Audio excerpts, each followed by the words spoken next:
Hello, my name is Horrorama, and today I have found 6 stories from the Paranormal subreddit about people's strange encounters with dark and mysterious beings. If you end up enjoying my narration, then please do consider liking and subscribing.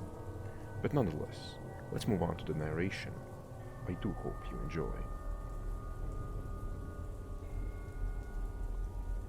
The first story has been submitted by user Sarah Toenen. So, when I was a kid, my dad was moving around the country a lot for work. My mom and I stayed in California with family because she didn't want me switching schools all the time. Over summer break one year, we decided to stay with my dad while he was working in Savannah, Georgia. They had him staying in a hotel suite since he wasn't needed there for that long. My dad had already switched rooms once before because he kept saying something was pushing him in his sleep, which is weird to think about now since he's such a huge skeptic and, from what I heard as a kid, a pretty deep sleeper. I had never had anything happen to me while I was there until this one day in the bathroom. I had to go really badly, so I ran in to do my business. Above the toilet on the ceiling was an air vent with a kind of square-like lid, if that makes sense.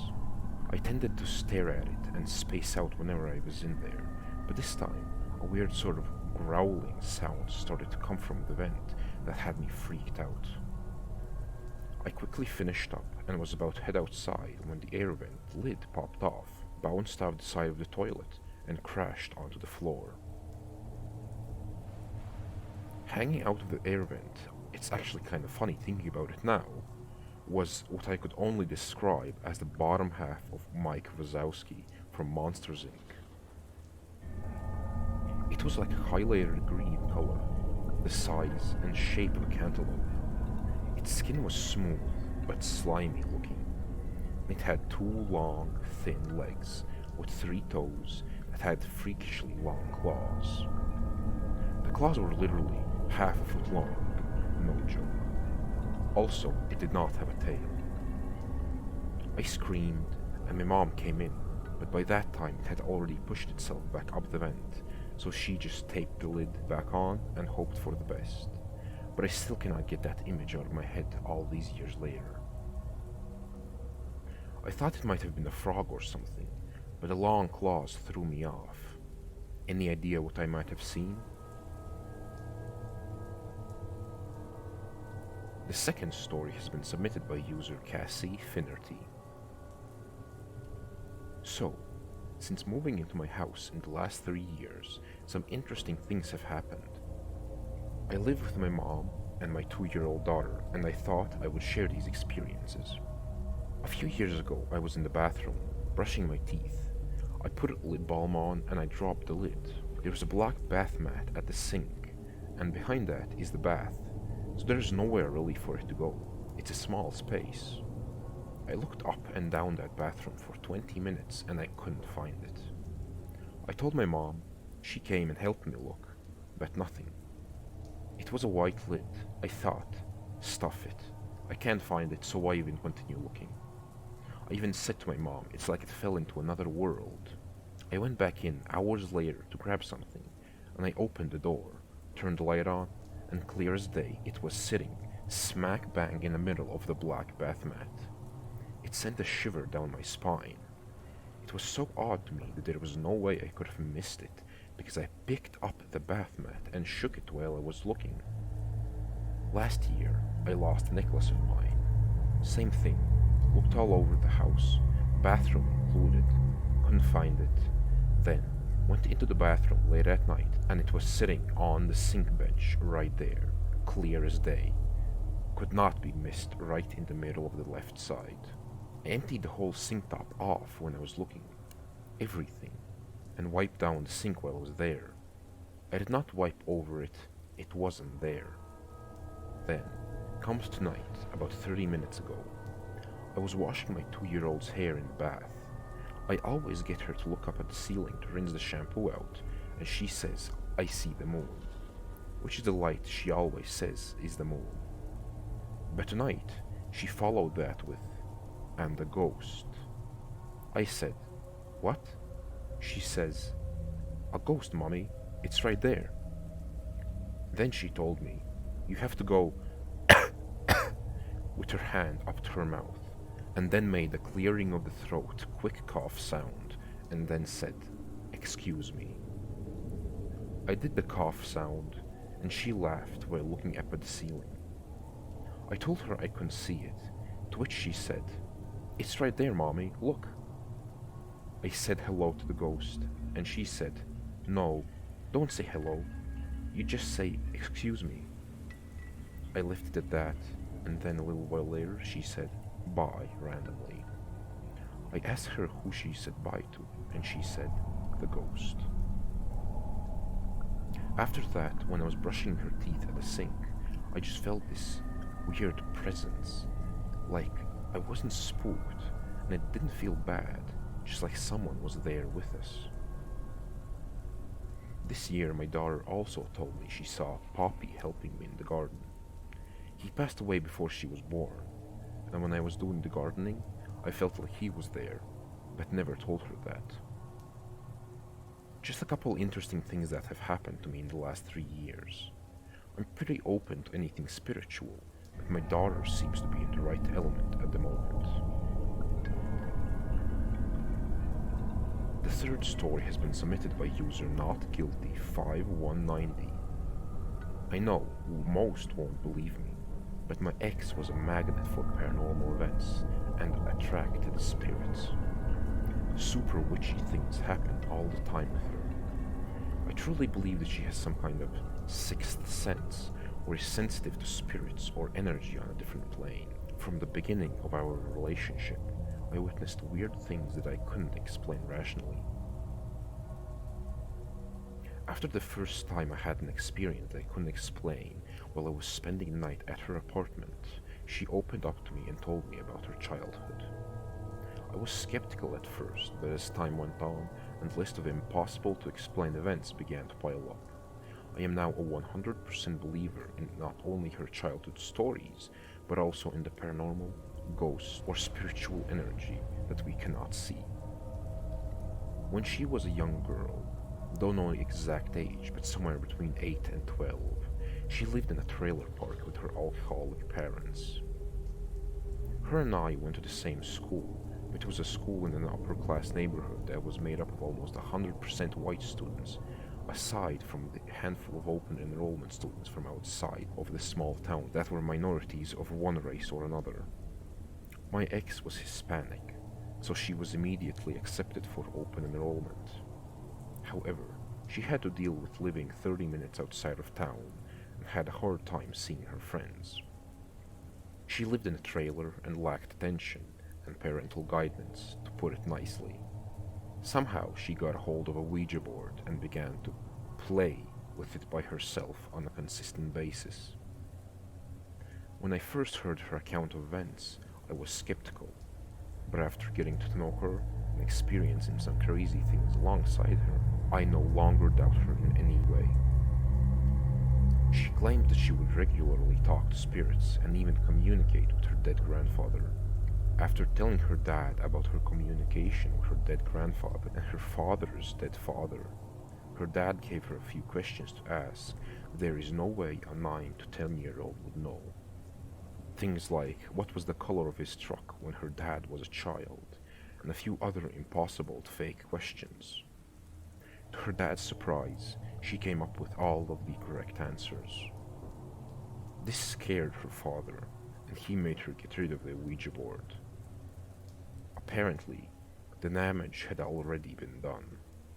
Cabinets would open on their own on more than just one occasion, and a handful of other events happened. I don't know the full story other than the basics that she explained to me. Fast forward 20 years later, her and I reconnect and we start a relationship. She lives in the basement apartment of a 3-level triplex, and there just happens to be a Ouija board in the laundry room that is shared by the building when she moved in. The previous tenant also passed away in the apartment. It was from natural causes and it was an elderly woman. S, my girlfriend as I will call her, refused to touch or move the Ouija board from the laundry room. and at the beginning of our relationship, I rolled my eyes at her but respected her wishes. As time went on, a few weird things happened. Things like odd sounds, what sounded like a window closing, but we could never see the window, and some other creepy occurrences. At this point, I would not call myself a believer in the paranormal, but I definitely was open to the things that we cannot see or explain in the universe. Her lease ended and she moved into my house that I was renting. She had 2 young kids, and I was happy to provide a stable living environment for her family, as she had full custody of the kids. This is when things started to happen that I couldn't explain, and I slowly became a believer. The first major event that I still, to this day, cannot explain happened about a month after she moved in.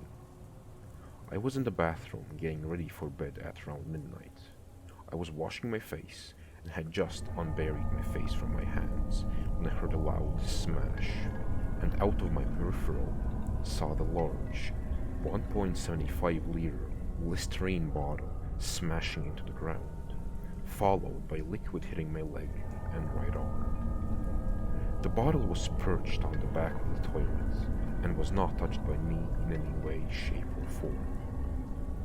We recreated the event by filling the bottle again with water, and we could not get the bottle to explode like it did unless we threw it to the ground with force. This event was weird, but I was still skeptical and believed that there must have been some kind of reasonable explanation to these happenings. After multiple such events, and acknowledging that these things may be paranormal, the events picked up in pace a bit. Her and I were more interested than we were scared, and she had been dealing with it her entire life, so she was used to it. I was more in awe and slowly began to believe in the paranormal more and more as time went on. I've legit seen paintings thrown off the wall. Not only did the paintings fall off the wall, but they would oftentimes be thrown up the stairs, which is impossible unless it was forcefully removed and tossed. This happened at least 5 times, and only once was it thrown up the stairs, but still, it is enough to make me wonder and lean towards the explanation being something that I cannot comprehend. We installed a home security system that records 24/7, and most importantly, it records in IR when there is a lack of light. We had one camera in our back entrance that was locked inside of our kitchen and recorded the basement stairs coming up into the kitchen. After one of the paintings fell off the wall, we checked the footage and noticed a large orb moving upstairs from the stairway, through the kitchen and moving into the basement, clearly not dust or a bug. I had never felt the cobwebs on the face feeling before I lived with her. I would think that I must have walked through a cobweb, but nope. I learned that this is a common sign of a spirit, as it is static electricity or a type of energy.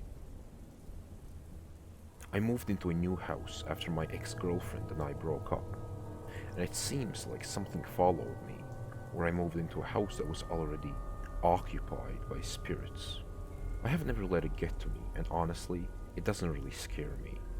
Even though some scary stuff has happened, I never suffered from sleep paralysis before I moved into this new house. That just so happens to be the first house that I purchased rather than renting.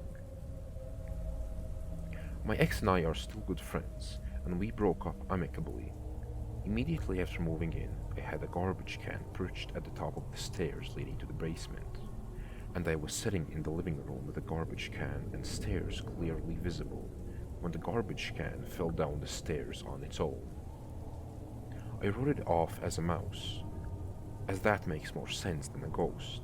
However, after a year of living here, I have not come across any mice whatsoever.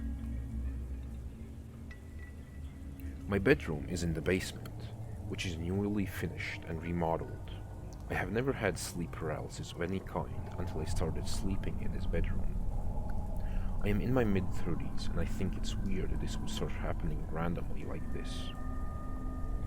The type of things I see are terrifying.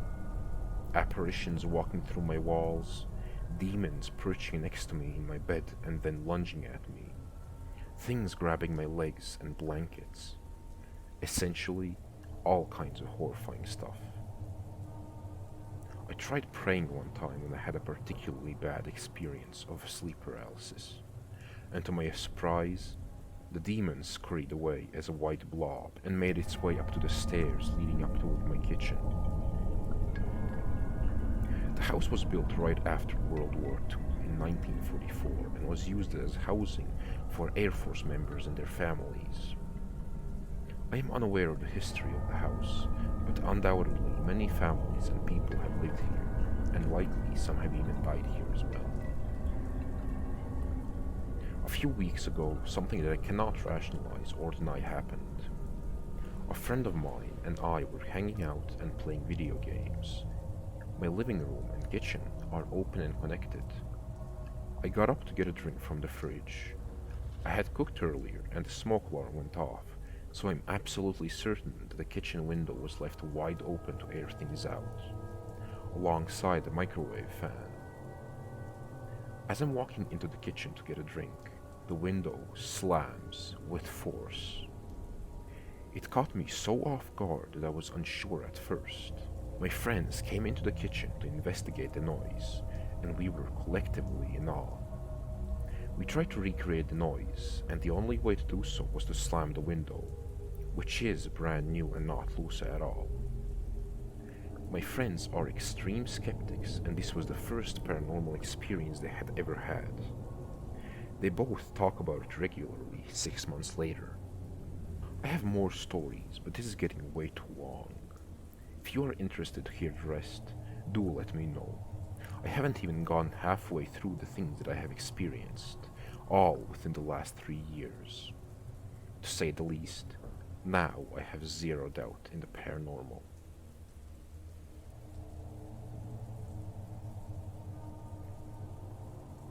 The fourth story has been submitted by the user The Real Cyclopser31.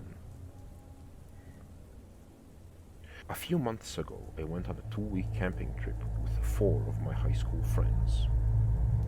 We backpacked up a trail and then set up our tents and just talked for a while. After we got everything set up, we decided to hike down to a small running river a 1/4 mile from our camp.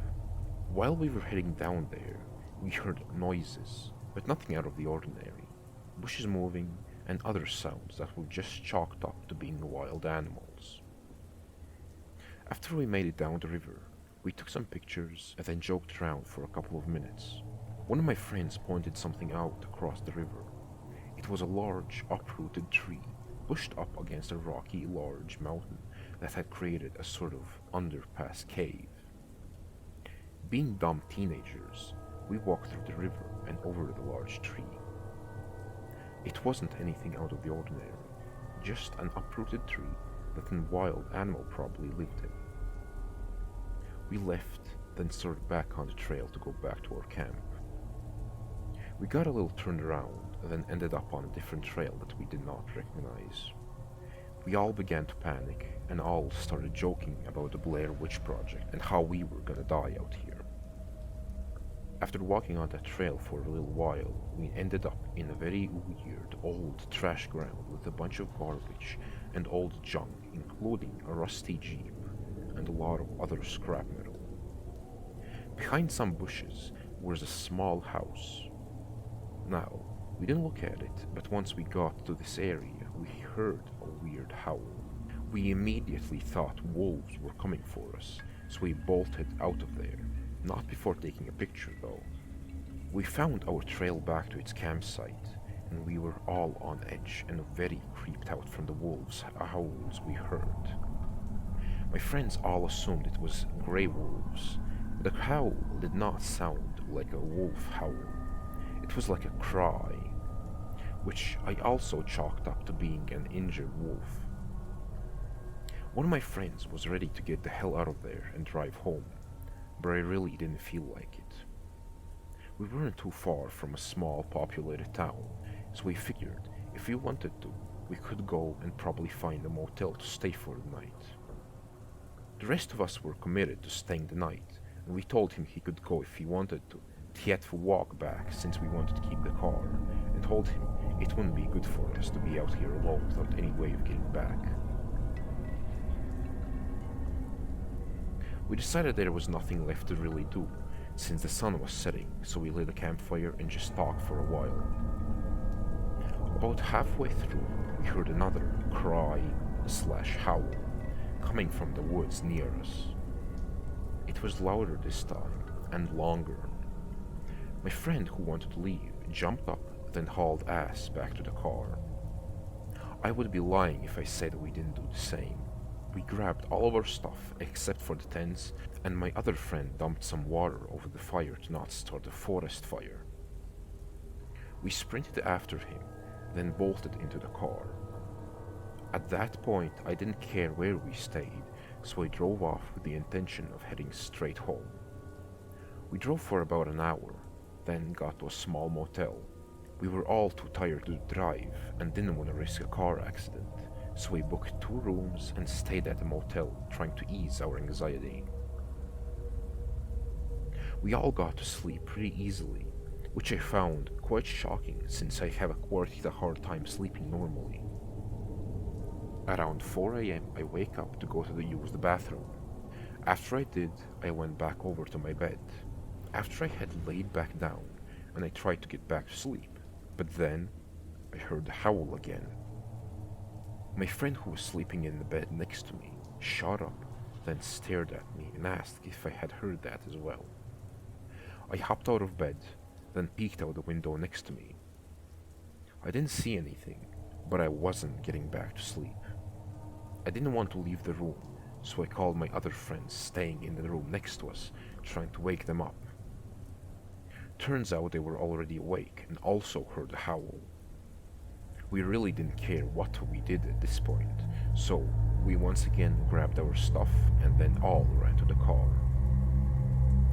We drove away, and I was wide awake at this point, so I was fine with driving all the way back.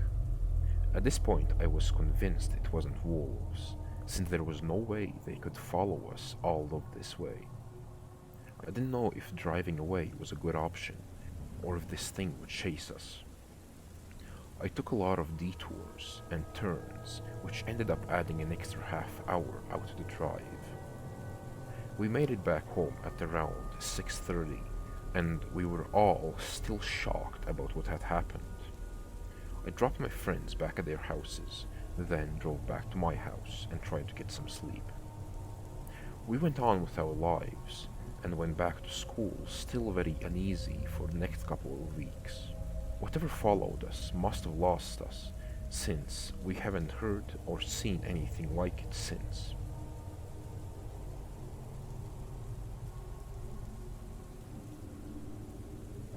The 5th story has been submitted by user East Coast Mom.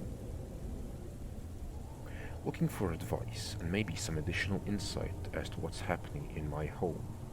My 28 female, husband 31 male, and son have brought this to my attention a few times over the past years.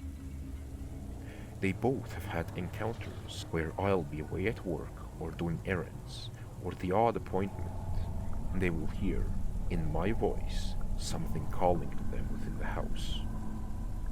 A few times my spouse has said he'll be sitting in the living room and hear, "Babe," or "Come here," plain as day, come from right beside him, to the point where he's called or texted me to see if I came home without him noticing. I was nowhere near the house. My son told me that once he saw me in the kitchen while I was at work, when I, definitely not me, turned around. He said I had all black eyes, and he ran to his room and stayed there until my husband came home. I've told him to ignore this when it happens and not acknowledge anything, but it's happened enough times that it has my brain spinning.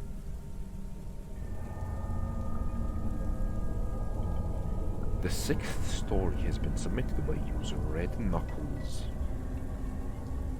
Retired California corrections officer, 20 years experience here. The prison I worked at was made in the 80s, aka the gladiator days. Had a lot of experiences over the years to the point that they just became part of the job. I was more concerned with the inmates rather than the ghosts. But yes, hauntings are real. Shadows, full apparitions, voices, objects moving on their own, video footage, cold blasts of air in no AC areas on hot nights, doors unlocking, footsteps, and also the smells. The smells really freaked me out. The smell of strong sweat in areas where no inmates were at. I believe prisons are a hotbed for the paranormal due to the violence, suicide, anger, and mental health that the environment absorbs into it. These are my own personal experiences, and whether you believe in the paranormal or not is your own opinion. These are just a few of my own incidents. Please feel free to share your own prison or jail experiences.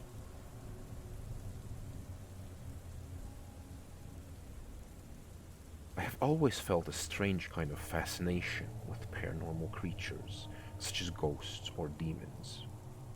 While I haven't believed in them my entire life, I have indeed had this interest ever since I was a young child. But fortunately, I haven't had any interesting encounters with such creatures.